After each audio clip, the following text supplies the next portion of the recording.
And it hinders your walk. It hinders your commitment. It doesn't mean stop praying, stop doing it, but you have to move on into a deeper commitment, regardless of what level they're at. Regardless of where those people around you, friends, can hinder our commitment to the Lord.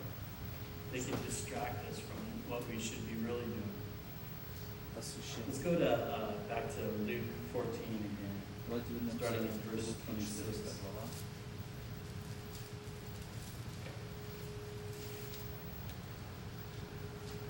If anyone comes to me and does not hate his father and mother, wife and children, brothers and sisters, and yet his own life also, he can't be my disciple. Hang on a second. What is he really saying here? Hate? I thought we were supposed to love it. Honor our parents. Hold on a second. I think I can shed some light. Matthew 10:37 says this. The person who loves his father or mother more than me does not deserve to be my disciple. The person who loves his son or daughter more than me does not deserve to be my disciple. So he doesn't really mean that we should hate our parents. He doesn't mean that we should hate our brothers or sisters or family. But what he does mean is that in comparison to your love for me, it should seem like hatred. In comparison, the depth of our love, our commitment, should seem that way. He's really calling for a deeper commitment. So being committed to Jesus Christ will affect our closest relationships. By implication, all of our relationships as well. Jesus must come first in everything we do. The next thing the committed life will do is command a changed life. It'll command life changes. We can't just remain the same, but must move on. So having talked to relationships, change relationships, Jesus goes on to say in Luke 14:27, he says this, anyone who does not carry his cross and follow me cannot be my disciple. What is Jesus describing here? He's describing a life sacrifice. We are to be living sacrifices, putting ourselves on the altar, putting ourselves out there. When Jesus carried his cross, he was committed to the end. Romans 5:8 says that he was so committed that yet while we were sick, he died. So he was committed from the beginning. He was committed even in the garden when he said, Lord, if you could take this cup from me, take it. But not my will, but yours will. So Jesus set the example of a life sacrifice.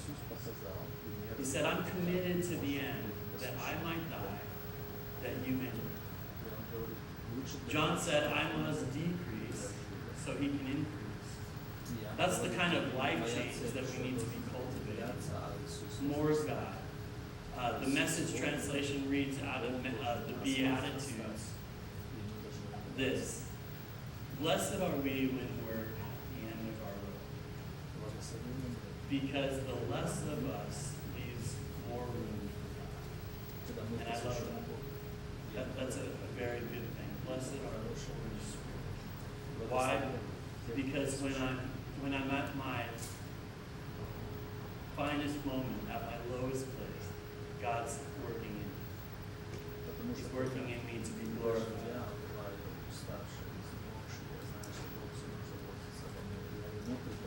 So practically speaking, means that for those that are fully committed, Jesus will have no area of their life left alone.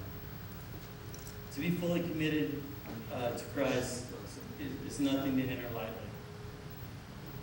We see here in Matthew 6:24, he says that being fully committed means giving your life over to his will. In 16:24, he says, then Jesus said to his disciples, if anyone desires to come after me, let him deny himself, take up his cross, and follow me. Jesus again is saying, count the cost. Understand that following me takes some sacrifice. a life change will occur. Loving the unlovable, touching the untouchable. Integrity in all that we do. Those are the kind of life changes that God makes. So if I can just stray from the text a little bit this morning, I want to touch on Joshua. In chapter 24, verse 15. Because commitment is a life choice. It's something that we make. It's not something that God forces on us, but it's something that we make. But here's what Joshua said. And if it seemed evil to you to serve the Lord, choose for yourselves this day whom you will serve, whether it's the gods, little g, which your fathers served that were on the other side of the river, or the gods of the Amorites, in whose land you dwell. But as for me and my house, we will serve the Lord. See, Joshua was committed to the Lord. No matter what the people did, he was committed. Finally, a committed life will lead you to change in your priorities. In addition to being prepared to change in our relationships, we must allow our lives, or those that are fully committed to be prepared to change our priorities. In Luke 14:33 says this, in the same way, any of you who does not give up everything he has cannot be my disciple. That's easy to say, but a lot harder to do. So this challenge might lead us to change our ambitions, our jobs, the country we live in, how we spend our money, how we spend our time. Real commitment changes all your priorities. You know, what my priorities were before I knew the Lord are completely different. My aspirations, everything changed when it came to know the Lord. It became less about me and more about Him, and more about His purpose. See, the Lord wants to establish His kingdom in us. And by doing that, changes us. You know, we talked about sacrifice. We know about the blessings of the Lord. Just like those people knew about it. They knew what He could do. They seen Him heal people.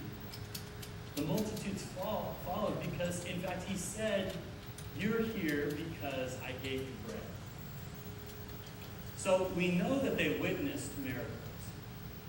They knew what the Lord could do. And they heard His plan.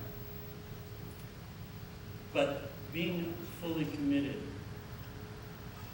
means to know the plan, but realize the sacrifice. Take His life into your own. So let's get back to the text here in Luke 9, verses 61 through 62. I want to finish with this final thought. Still another said, I will follow you, Lord, but first let me go back and say goodbye to my family. So if the first two people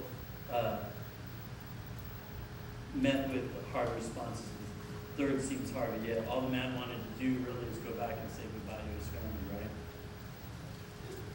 But Jesus says this to him, no one who puts his hands in the plow and looks back is fit for the service in the kingdom of God. I read a little bit about farmers and plowing. I thought that was an interesting illustration Jesus gave. And what I read was that whether you pull your plow by a mule or a tractor or workhorses, there's one big no-no. You never plow with looking over your shoulder. You fix your eyes on one portion of the field and you press forward. If you do look over your shoulder, your roads will be crooked and difficult to work, and the farmer will be quite mad and fired. But rather, a plowman fixes his eyes on a point at the far end of the field and moves steadily toward it, not veering to the left or the right. So Jesus said to put your hands to the plow, which means that you've begun the task. You've already made one step.